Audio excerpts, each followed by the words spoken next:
तो चलिए सभी साथियों, हम अपने क्लास की शुरुआत करते हैं। और ये क्लास जो है आपकी मैथ की मैराथन क्लास है। और मैराथन इसलिए क्योंकि हम एक क्लास में जो है एक सेट क्यू जितने क्वेश्चन न्यूमेरिकल हो सकते हैं, जो एमसीक्यूज हो सकते हैं मैथ के, वो हम देख रहे हैं। यानी कि सीटेट द्वारा जितने भी क्वेश्चन पूछे गए हैं हम उनको यहाँ अच्छे से सॉल्व कर रहे हैं।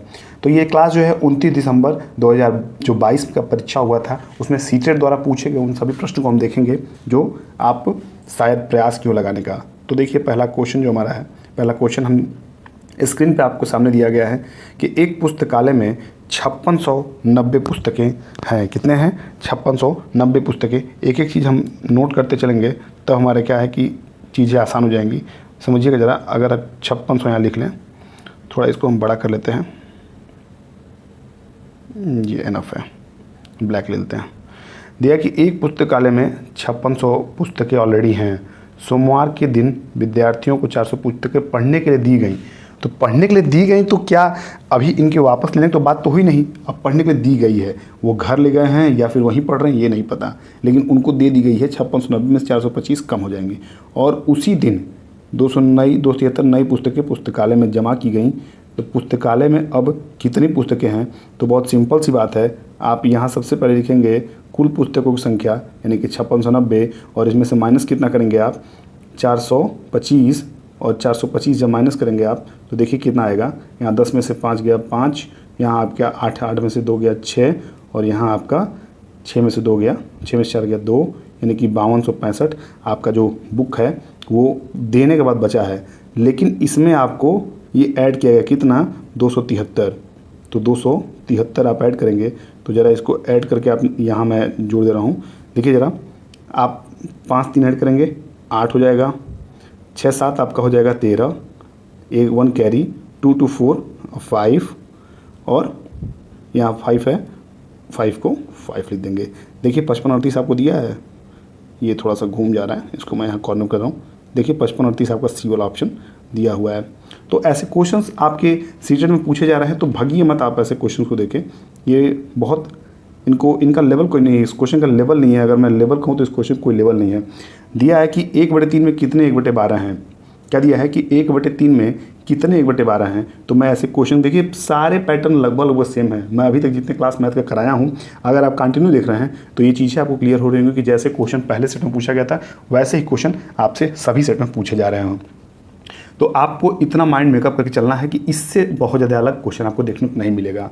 और मैं आप सभी से कहूँगा कि जो भी चैनल पे नए हो या पहली बार विजिट किए हो वो चैनल को जरूर सब्सक्राइब करें, और ऐसे ही क्लासेस पाने के लिए बेल आइकन प्रेस करिए ताकि टाइम टू टाइम आपको सारी क्लासेस जो है मिलती रहें।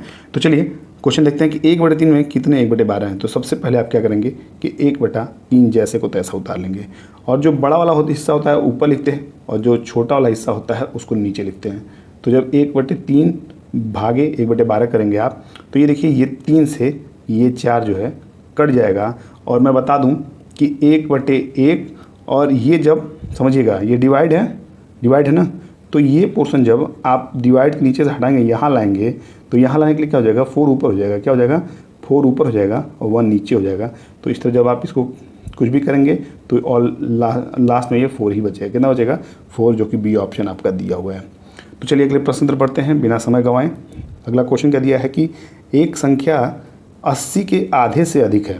देखिएगा ज़रा, क्वेश्चन बहुत ही अच्छा है, समझने वाला क्वेश्चन है। अगर ऐसे क्वेश्चन आप समझ के कर ले जाएंगे तो इसका मतलब है आप सीटेट का एग्ज़ाम बहुत आसानी से दे पाने में सक्षम रहेंगे। दिया कि यह 4 दहाई से अधिक है और 6 दहाई से कम है। इसका मतलब जो संख्या है ना आपका 80 से अधिक है, एक संख्या 80 से अधिक है। कितना? एक संख्या जो है 80 से अधिक है, यह 4 दहाई से अधिक और 6 दहाई से कम है। इसका मतलब है कि जो 4 दहाई मतलब आपका 40 से अधिक है और आपके 60 से कम है। इसमें 4 दहाई मतलब 4 बार 10 10 10 का यूज हुआ है इसमें, और इसमें 6 बार 10 10 का यूज हुआ है। तो कहा है कि 4 दहाई से अधिक और 6 दहाई से कम है। अब फिर कह दिया है कि इसके अंकों का योगफल 6 है। इसके अंकों का योगफल 6 है, यानी कि इसके बीच में जो भी संख्या है उसके अंकों का योगफल 6 है, ये बता रहा है। तो इसके अंकों का योगफल कैसे 6 हो सकता है? या फिर यहाँ पे 4 2 हो, या फिर यहाँ पे 5 1 हो। इसके अलावा कुछ आपको समझ में आ रहा है? इसके अलावा यहाँ कोई और ऑप्शन सेट नहीं होगा। तो इसको आप या तो 42 मान लीजिए या तो 51 मान लीजिए। देखिए जैसे चीज़ें कही गई हैं वैसे वैसे मैं सॉल्व किया हूँ। फिर क्या कह रहा है कि इसका दहाई का अंक इकाई के अंक का दुगुना है। देखिए अब देखिए क्या आ गया, इसका इकाई का अंक दहाई के अंक का दुगना है, तो इसका इकाई का अंक जो है ये दहाई का अंक आपका 42 है, और ये आपका क्या है, ये देखिए ज़रा 42 यहाँ मैं लिख दे रहा हूँ।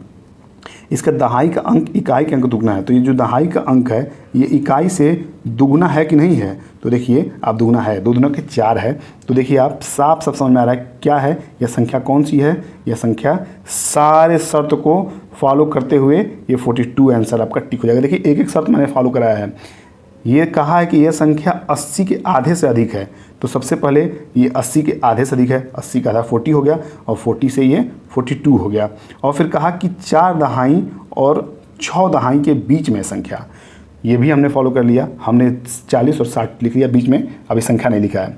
फिर कह रहा है कि इसके अंकों का योगफल 6 है, तो इसके अंकों का योगफल 6 के लिए हमने क्या किया है कि 4 2 और 5 1 ले लिया। अब देखिए चीज़ें क्या हो गई, अब इसने अगला जो लाइन कहा कि इसके दहाई का अंक इकाई के अंक का दुगना है, तो देखिए 1 और 5 में ये क्या रिलेशन बैठ रहा, नहीं बैठ रहा, ये इसलिए गलत हो जाएगा, ये आपका सरासर गलत। लेकिन इसमें देखिए जस्ट डबल हो रहा है, तो आपका ये जो फॉलो कर रहा है ये संख्या क्या है, ये 42 है। अगले प्रश्न की तरफ बढ़ते हैं। अगला प्रश्न हमारा क्या है, चौथे नंबर का प्रश्न है। देखिएगा ज़रा, कहा कि 96 के सभी गुणनखंडों का योगफल, 96 के सभी गुणनखंडों का योगफल बताना है। तो ज़रा इस सवाल को आप कैसे करेंगे एक बार सोच समझ के जवाब दीजिएगा, उसके बाद फिर जो है हम इस पर आगे बात करते हैं। देखिए सबसे पहले 96 गुणनखंड निकालने के लिए हमें क्या करना चाहिए, इसका जो है आप एलसीएम ले सकते हैं। क्या कर सकते हैं, एलसीएम ले सकते हैं। तो यहाँ पे आप लिखिए 96, ब्लैक यूज़ करता हूँ, ये आप 96 लिखिए, और 96 को आप धीरे से आप एलसीएम ले लीजिए। यहाँ करेंगे 2 से तो 48 हो जाएगा, और फिर यहाँ 2 से करेंगे तो आपका 24 हो जाएगा, और फिर यहाँ 2 से करेंगे तो आपका 12 हो जाएगा, और फिर यहाँ 2 से करेंगे तो 6 हो जाएगा, और फिर यहाँ 2 से करेंगे तो 3 आ जाएगा। समझ पा रहे हैं आप कि 2 जो है आपका 5 बार आया है और 3 जो है 1 बार आया है। तो देखिए पहले सबसे पहले गुणनखंड जो है लिखना है उसका कुछ तरीका समझिए। होता क्या है, अब इसको कैसे आप लिखेंगे, आप इसको लिखेंगे 2 के पावर में 5, यानी कि 2 जो है आपका 5 बार आया नहीं आया, देखिए यहाँ पे ये 5 बार आया है और 3 1 बार आया है, तो गुणे 3 लिख दीजिए, लिख दिए आप। अब कहा क्या है कि 96 के सभी गुणनखंडों का योगफल, तो उसके लिए आपको सबसे पहले क्रम से बढ़ना पड़ेगा। क्या बढ़ना पड़ेगा, क्रम से। ये मल्टीप्लाई है, तो इसको जब आप इसको मतलब आप ओपन करेंगे तो आप कैसे लिखेंगे, लिखेंगे 2 के पावर में 0 जिसका मान 1 होता है। क्या होता है, 1 होता है, प्लस 2 के पावर में 1, प्लस 2 के पावर में 2, और प्लस 2 के पावर में 3, प्लस 2 के पावर में 4, प्लस 2 के पावर में 5। और ये देखिए एक ब्रैकेट में रहेगा, क्या रहेगा, ये एक ब्रैकेट में रहेगा, मल्टीप्लाई हो जाएगा दूसरे ब्रैकेट में 3 के पावर में 0 प्लस 3 के पावर में 1। इतनी चीज़ें समझ में आई नहीं आई, मुझे लगता है कि ये आपके सर के ऊपर से निकल गई चीज़ें। क्या हो गई हैं, ये आपके सर के ऊपर से चीज़ें निकल गई हैं, क्योंकि ये थोड़ा लेवल जो है ये थोड़ा उठा दिया है। जो इसको मैंने ब्रीफ किया है ना, यही थोड़ी आपके लेवल से ऊपर उठ गई है। तो इसके लिए मैं नया पेज लेता हूँ और मैं इन सब चीज़ों को समझाता हूँ। लेकिन चलिए इसी पे हम समझते हैं क्या दिया है कि अगर हम 2 के पावर जो 0 है इसको अगर लिखे हम तो क्या लिख सकते हैं, इसको आप बताइए। इसको हम 1 लिख सकते हैं। क्या लिख सकते हैं, 1 लिख सकते हैं। और 2 के पावर 1 जो है इसको क्या लिखेंगे, हम इसको 2 लिखेंगे। और 2 के पावर 2 क्या लिखेंगे, 4 लिखेंगे। और 2 के पावर 3 क्या लिखेंगे, 2 दूना 4, 4 दूना 8 लिखेंगे।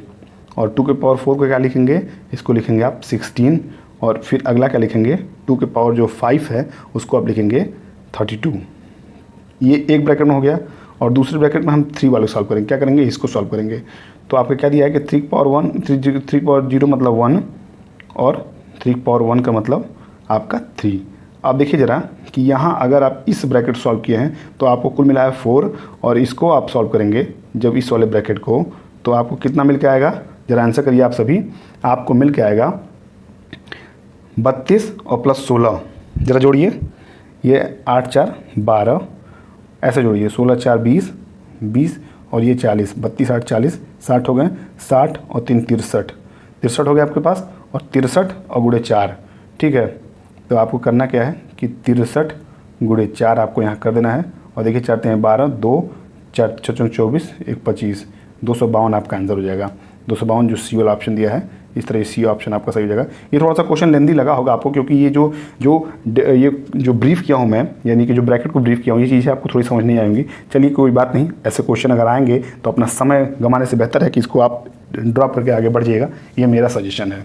क्योंकि आप उस समय को किसी अन्य क्वेश्चन पे आप देके अपने क्वेश्चन बढ़ा सकते हैं, ऐसे क्वेश्चन करने से बेहतर है।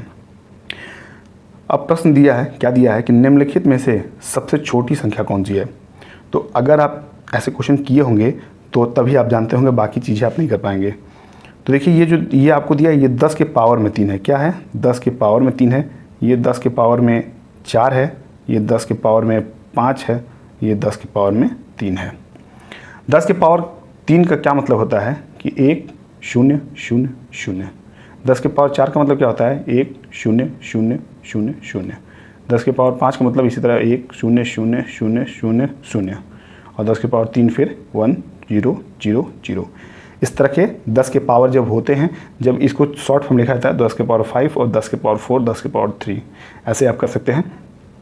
जब ऐसे आपको करना आ जाएगा तभी आप मैथ के खिलाड़ी बन सकते हैं, और मैथ के खिलाड़ी बनने के लिए पहले बहुत सारे प्रैक्टिस करने होंगे आपको। तो चलिए इस क्वेश्चन करते हैं। सबसे पहले हम ए वाले करते हैं। क्या करते हैं? इसको आप देखेंगे कि इसमें क्या दिया है कि 10 के पावर 3 दिया है। तो जैसे 3 से हम इसको मल्टीप्लाई करेंगे ना, तो ये जो पॉइंट है, ये पॉइंट आपका ये खसक के कहाँ जाएगा? यहाँ आ जाएगा। और देखिए आप इसको लिखेंगे 5 9 8 5 और 0.3 हो जाएगा। ये चीज़ समझ में आई? फिर दूसरा जैसे करेंगे, आप इसको 10 के पावर 4 से मल्टीप्लाई करेंगे तो यहाँ का हो जाएगा 6 5 9 5, आपका 3 डिजिट हुआ और 0 हो जाएगा। ये चीज़ समझ में आई? और फिर अगला देखिए 3.43 और 10 के पावर 5, तो 3 4 3, 2 डिजिट तो यहाँ गया, लेकिन ये 3 और जाना चाहिए, इसके लिए 3 टाइम्स आप 0 इसमें कर दीजिए। ये चीज़ समझ में आ गई। और जैसे ही आप करेंगे इसको, ये 3 टाइम्स पावर है तो 7 0 0 4। तो कहा है कि निम्न में से सबसे छोटी संख्या कौन सी है। तो ज़रा अब आप सभी आंसर कर पाएंगे। सबसे छोटी संख्या आपकी है 5.983 मल्टीप्लाई 10 के पावर 3। यही आपका सही जवाब है, यही आपका सही उत्तर है। तो अगले प्रश्न की तरफ बढ़ते हैं। अगला प्रश्न हमारा कौन सा दिया है? निम्नलिखित में से किस विभाजन में शेष उससे अधिक होगा जो आप 176 को 3 से विभाजित करने पर प्राप्त करते हैं। ये सब डिवाइड है। क्या है? ये सब डिवाइड है, सब डिवाइड है, ये सब डिवाइड है, यानी कि भाग है। फिर से क्वेश्चन पढ़ लेते हैं एक बार कि निम्नलिखित में से किस विभाजन में, यानी कि इन चारों में से जो विभाजन आपका दिया है, किस विभाजन में शेष उससे अधिक होगा जो आप 176 को 3 से विभाजित करने पर प्राप्त करते हैं। तो विभाजन क्या होता है? जो विभाज होकर जो बचता है, जिसको आप पहले समझते हैं कि विभाजक और भाजक क्या चीज़ें होती हैं। समझिएगा ज़रा। जब आप किसी भी संख्या को, मान लीजिए आप 2 से संख्या से किसी एक में भाग दे रहे हैं, ठीक है, तो आप 4 इसको मान लेते हैं, तो 2 दूना का 4 गया और यहाँ पे आपके पास 0 बच गया। तो ये क्या हो गया? ये आपका हो गया, ये आपका हो गया भाज्य। क्या हो गया? ये आपका हो गया भाज्य, ये आपका हो गया भागफल, और ये आपका हो गया, देखिए ये भाज्य हो गया, ये भाजक हो गया, ये आपका भागफल हो गया, और ये आपका शेषफल हो गया। क्या हो गया? शेषफल हो गया। तो सर चारों चीज़ मैंने आपको क्लियर कर दी हैं। क्या क्या चीज़ कहते हैं? ये आपका भाज्य हो गया, ये भाजक हो गया, ये भागफल हो गया, और ये शेषफल हो गया। ये इतनी चीज़ें समझ में आई। तो चलिए अगले टॉपिक पढ़ते हैं। जो अगला टॉपिक है इसका, उसको करते हैं। क्या दिया है? 176 को 3 से विभाजित करने पे अधिक हो। तो सबसे पहले हम क्या करेंगे कि देखिए, ये जो आपको 173 दिया है, इसको हम करके देख लेते हैं कि 173 को हम पॉइंट इससे डिवाइड कर देते हैं। किससे? 5 से। 173 को हम 5 से डिवाइड करेंगे तो क्या आ गया आपका कि 5 तियाँ 15, और यहाँ बचा 2 और 23, तो 5 चौक को 20, यहाँ पे कैरी बचा 3, जो शेषफल 3 होता है। देखिए मैच कराइए क्वेश्चन से, क्या ये मैच कर रहा है? दिया कि निम्नलिखित किस विभाजन में शेष उससे अधिक होगा जो आपको 176 से 3 से विभाजित करने पर प्राप्त होगा। क्या होगा? 176 को 3 से विभाजित करने पर प्राप्त होगा। तो ये चीज़ फॉलो कर रही है? नहीं कर रही है। क्या कर रही है? बिल्कुल ये सही ऑप्शन है। क्या है आपको? ये सही ऑप्शन है। यही ये सही ऑप्शन है। वजह इसका जानते हैं हम कि अब देखिए, अब हम एक बार 76 कर सकते हैं। क्या कर सकते हैं, 176 को हम क्या करेंगे, 3 से हम डिवाइड कर लेंगे। तो 176 जब 3 से डिवाइड करेंगे तो आपका 3 5 बजाएगा 15 और 2 26 और 5 वट है 24। यहाँ पे आपका 2 आ गया। क्या आ गया, 2 3। समझिएगा, कहा है कि निम्नलिखित में से किस विभाजन में शेष उससे अधिक होगा जो आप 176 को 3 से विभाजित करने पर प्राप्त होगा।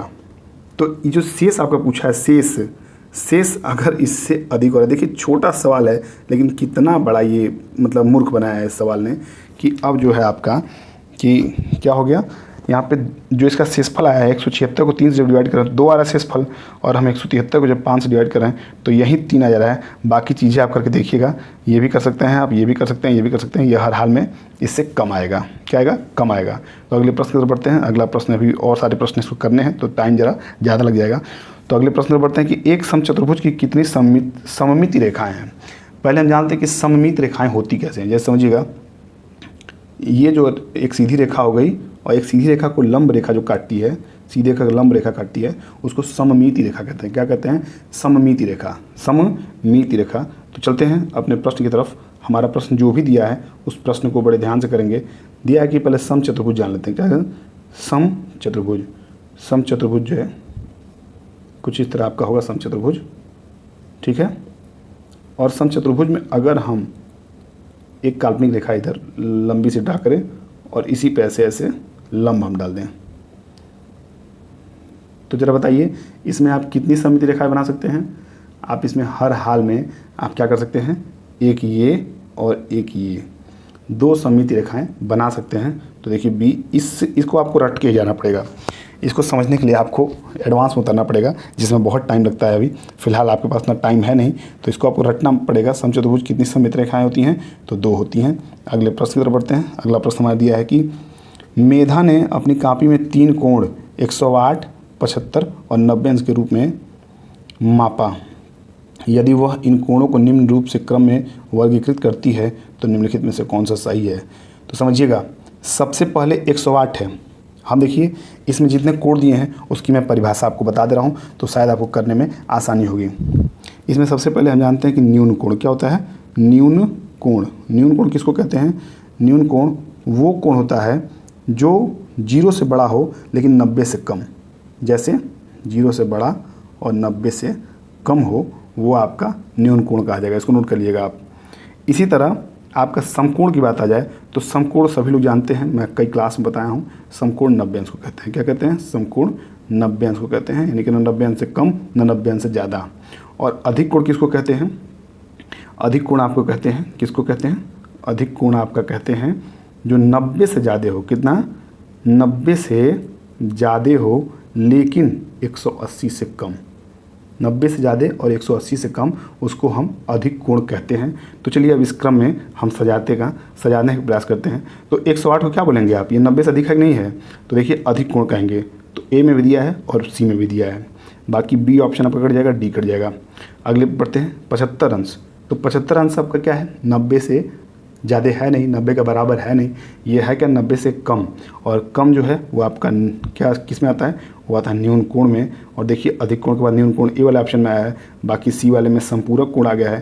तो ये कट जाएगा और ये ऑप्शन आपका सही हो जाएगा। बाकी आपका 90 अंश जो दिया है वो समकोण है, इस तरह ये ऑप्शन आपका सही हो जाएगा। अगला प्रश्न क्या दिया है इसको समझिएगा, ये थोड़ा अच्छा सवाल है। क्या दिया है सवाल दिया है कि एक तार को मोड़कर एक आयत बनाया गया जिसका परिमाप 20 सेंटीमीटर है। उसी तार को फिर से मोड़कर एक वर्ग बनाया गया, इस वर्ग का क्षेत्रफल क्या होगा? ऐसे प्रश्न करने में मुझे इंडिविजुअली बहुत मज़ा आता है, क्योंकि ये प्रश्न रोचक प्रश्न है। क्या है? रोचक प्रश्न है। चलिए करते हैं। जैसे मान लीजिए एक तार है, मोड़कर क्या बनाया गया? आयत बनाया गया। अगर हम एक आयत बना लें यहाँ पे, और मान लीजिए यहाँ से हमने तार जो है ये मोड़ना शुरू किया। क्या किया? ये तार मोड़ना शुरू किया और ऐसे गया होगा, ऐसे ऐसे ऐसे, और ये 20 सेंटीमीटर इसी में खप गया होगा। तो इसका परिमाप कितना हो गया? परिमाप यही होता है, जो चारों भुजाओं का जो योग होता है, जो माप होता है, वही परिमाप होता है। तो इसका परिमाप का पहले हम जान लेते हैं कि परिमाप होता क्या है। परिमाप आपका होता है, क्या होता है इसमें 4, ये थोड़ा सा इसमें जो डाउट और चीज़ें हैं वो चीज़ें मैं क्लियर कर दे रहा हूँ आपको कि इसमें परिमाप होता है आयत का 2 ब्रैकेट में यल प्लस बी, अब बराबर दिया है, क्या दिया है आपका 20 सेंटीमीटर, तो परिमाप आपका 20 सेंटीमीटर दिया है, इससे आप काटेंगे तो ये आपका 10 आ जाएगा, 10 आ गया। यानी कि जो लंबाई और चौड़ाई है इन दोनों का योग कितना है, इन दोनों का योग है 10, तो इसको आप 6 मान सकते हैं, इसको आप 6 मान लीजिए और इसको आप 4 मान लीजिए, लंबाई चौड़ाई यही है, तो अगर इसको आप 4 मानेंगे तो ये भी 4 हो जाएगा और ये भी 6 हो जाएगा। इतनी चीज़ समझ में आई। तो यहाँ से आपको क्या मिल गया, यहाँ से आपको मिल गया, क्या मिल गया आपको, यहाँ से आपको चौड़ाई मिल गई, क्या मिल गई, चौड़ाई मिल गई और लंबाई मिल गई। तो कह रहा है कि उसी तार को फिर से मोड़कर एक वर्ग बनाया गया, इस वर्ग का क्षेत्रफल क्या है। तो चलिए ज़रा इसको डिलीट करके फिर अगले पोर्शन पर बढ़ते हैं। यहाँ पे 6 और 4 हमें प्राप्त हो गया था, अगर हम इसको मोड़ के हम वर्ग बनाते हैं, क्या बनाते हैं, वर्ग बनाते हैं, तो वर्ग अगर हम 20 इसमें ऐड कर देंगे, यानी कि यहाँ से अगर इसको जोड़ते हैं और इसका परिमाप 20 कर देंगे तो होता क्या है कि 4a परिमाप बराबर होता है 20, तो a बराबर आपका क्या आ गया, 5 आ गया। तो यानी कि इसका भी 5, ये भी 5, ये भी 5 और ये भी 5, 5 5 5 आ गया। तो कहा क्या है कि वर्ग का क्षेत्रफल क्या है। इतना क्वेश्चन घुमा के पूछने की क्या जरूरत है इसको, वर्ग का क्षेत्रफल चाहिए तो हम ऐसे बता दिए होते हैं। वर्ग का क्षेत्रफल आपका अब 5 का स्क्वायर हो जाएगा, क्या हो जाएगा 5 का स्क्वायर, 25 सेंटीमीटर स्क्वायर। देखिए कितना झूठ का ये, इसमें आयत फिर बनाने का क्या मतलब था, आयत का कोई मतलब नहीं दिया, केवल केवल पूछ के ये आपका समय और हमारा भी समय बर्बाद किया। चलिए अगले प्रश्न पर बढ़ते हैं। अगला प्रश्न दिया कि 800 centimetre plus 80 metre plus 8 kilometre किसके बराबर है, 88 मीटर या 8008 मीटर या 888 मीटर या 8088 मीटर। तो पहले हम 80 मीटर को कन्वर्ट करते हैं और 8 किलोमीटर को कन्वर्ट करेंगे तो हमारे पास आ जाएगा 8000 मीटर। कितना आ गया, 8000 मीटर, क्योंकि 1 किलोमीटर में 1000 मीटर होता है। और 80 मीटर में कितना आपका हो गया, तो 80 मीटर को आप ऐसे ही 80 उतार दीजिए। और फिर आपको क्या कहा है कि 800 सेंटीमीटर और 1 मीटर में कितना होता है, 100 सेंटीमीटर होता है, तो इसको आप 8 उतार दीजिए। अब इन तीनों को प्लस कर दीजिए, तो यहाँ पे आपका आ गया 8, यहाँ 8, यहाँ 0 और यहाँ 8, यानी कि 8088 मीटर। डी वाला ऑप्शन आपका राइट हो जाएगा। ऐसे क्वेश्चन करने के लिए आपको हमारे चैनल से जुड़ना होगा, क्योंकि सारे क्वेश्चन हम यहाँ करा रहे हैं सीटेट के। दिया है कि किसी ड्रम में 2631, कितना दिया है, किसी ड्रम में 2631 520 ml तेल है। कितना है, 2600, ये लीटर है, क्या है, लीटर है। कितना, 263 लीटर 520 ml तेल है। इस तेल को एक ही माप के 45 बर्तनों में भरा जाता है, ऐसे 25 बर्तनों में कुल कितना तेल होगा। समझ पा रहे हैं आप। अगर क्वेश्चन आप कर ले रहे हैं तो बहुत अच्छी बात है, और नहीं कर पा रहे हैं तभी अच्छी बात है, क्योंकि मैं आपको हूँ यहाँ बताने के लिए। तो चलिए पहले जानते हैं कि 1 लीटर में होता कितना है, तो 1000 ml होता है। कितना होता है, 1000 ml। तो हम सबसे पहले 263 लीटर को हम क्या करते हैं, ml में बदल लेते हैं, क्या करते हैं, और 263 लीटर को जो हम ml में बदलेंगे, देखिएगा ज़रा, 263 लीटर जो है ml बदलेंगे, 1 2 3 और 520 ml और दिया है, तो इसको हम यहाँ से डिलीट करेंगे और इसको पूरा लिखेंगे। कितना लिखेंगे, 520। अब ये टोटल ml हो गया, क्या हो गया, ml में हो गया। ये जो मात्रा दे दी गई ml में हो गई। कह रहा है कि इस तेल को एक ही माप के 45 बर्तनों में भरा जाता है, एक ही माप के 45 बर्तनों में भरा जाता है और पूरा वहाँ समाप्त हो जाता है। तो ऐसे 25 बर्तनों में कुल कितना तेल होगा। तो सबसे पहले आप 45 बर्तन से इसको डिवाइड करके इसकी एक बर्तन में भरे जाने की क्षमता जब निकाल लेंगे तो 25 से गुणा करके आप उसको निकाल लेंगे। तो इसको आप क्या करिए, 45 से डिवाइड कर दीजिए, और जब आप इसको 45 से डिवाइड करेंगे तो आपका क्या आ जाएगा, आपका आ जाएगा 58 56, क्या जाएगा 58 56। और 58 56 को आप क्या करिए, इसको 25 से मल्टीप्लाई कर दीजिए, क्योंकि 25 पूछा है, तो 25 से आप मल्टीप्लाई करेंगे तो यहाँ आपका आ जाएगा 146,400। कितना आ जाएगा, 146,400 आ जाएगा। और 146,400 में आपको करना क्या है कि ये ml में है तो इसको लीटर में लाने के लिए यहाँ पॉइंट लगाइए, और 146.400 कहीं है आपका, 146.400 जो बी वाला ऑप्शन। देखिए कितना सही ऑप्शन है। यहाँ पे एक एक हमारे डिजिट मैच कर रहे हैं, क्या करें, एक एक डिजिट मैच कर रहे हैं। विश्वास मानिए बहुत मैं मेहनत, बहुत मैं एफर्ट लगाता हूँ इस क्लास को बनाने में, क्योंकि सारे जो समझिए कि गला सूख जाता है क्लास बनाते बनाते। और मैं इस क्लास के लिए बहुत ही खुद को मोटिवेट रखता हूँ, क्योंकि मैं चाह रहा हूँ कि आपके जो पेपर हैं उसमें ऐसे क्वेश्चन अगर आएँ तो आप फंसे नहीं, आप क्वेश्चन कर ले जाएँ। और अब ये क्लास का आखिरी प्रश्न है। दिया है कि निम्नलिखित पैटर्न का अध्ययन कीजिए और अध्ययन करने के बाद इसमें अंकों की संख्या क्या है, इसको आप इस ऑप्शन के थ्रू बताइए। तो दिया है कि 1 गुणे 1 1, 11 गुणे 11 121, और जितने भी मल्टीप्लाई करेंगे तो यही पूछ दिया है आपसे कि इतना जब करेंगे आप तो इसमें अंकों की संख्या क्या होगी, यानी कि जो आपका उत्तर आएगा उसमें अंकों की संख्या। देखिए इसमें 5 अंक दिए हैं, इसमें 3 अंक दिए हैं, इसमें 1 अंक दिए हैं। तो जब इसको आप करेंगे तो जब भी जानिएगा कि 3, चलिए कर लेते हैं, करके भी देख लेते हैं, एक बार करके देखेंगे। तो यहाँ थोड़ा जगह हमारे पास थोड़ा कमी है, नहीं तो बाकी मैं करके दिखा देता।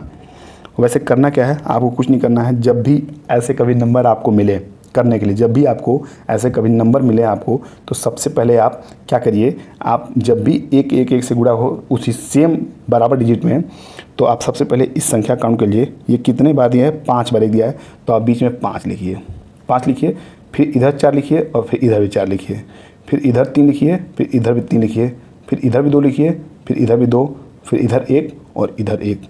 यही आपका उत्तर आएगा। जब 11,111 को 11,111 से गुणा करेंगे तो ऐसे ही आपको क्या करना है, जितने संख्या हो उसको बीच में लिखिए और इधर भी रिवर्स चलना है और इधर भी आपको रिवर्स चलना है। तो देखिए ज़रा, 1 2 3 4 5 6 7 8 9 आपकी संख्या हैं। तो इस तरह ये क्लास क्वेश्चन दोनों यही समाप्त हुए। और आपके रिव्यू जो हैं वो मुझे बहुत कम देखने को मिल रहे हैं। कुछ लोग मेल पे मैसेज किए हैं कि सर थोड़ी कुछ क्लास में कमियां हैं, तो चलिए मैं उसको सुधार लेता हूं। थोड़ी आवाज़ की दिक्कत है और कुछ चीज़ें मेरे हिसाब से दिक्कत तो नहीं लग रही हैं। कुछ चीज़ें जैसे कुछ क्वेश्चंस में अगर डाउट आपको आ रहा है तो वो कमेंट बॉक्स में कमेंट कर सकते हैं आप। बाकी इंडिविजुअली आप मेल मत ही करें, बेहतर है, मैं उसको देख लूँगा कमेंट बॉक्स में। तो चलिए ये क्लास यही समाप्त होता है और मुझे उम्मीद है, मुझे आशा है कि आप अपनी तैयारी और पढ़ाई दोनों अच्छे से कर रहे होंगे। तो इस क्लास को यहीं समाप्त करते हैं। अगले क्लास के लिए आप पूर्ण रूप से तैयार रहिए। हमारे तरफ से बहुत अच्छे क्लास जो है अभी आपके लिए 20 अगस्त से पहले दिए जाएंगे। सारे क्लास जो है अपलोड हो जाएंगे चैनल पर टाइम टू टाइम। तो चलिए मिलते हैं अगले क्लास में, तब तक के लिए स्वस्थ रहिए, मस्त रहिए, पढ़ते रहिए। Bye bye, take care.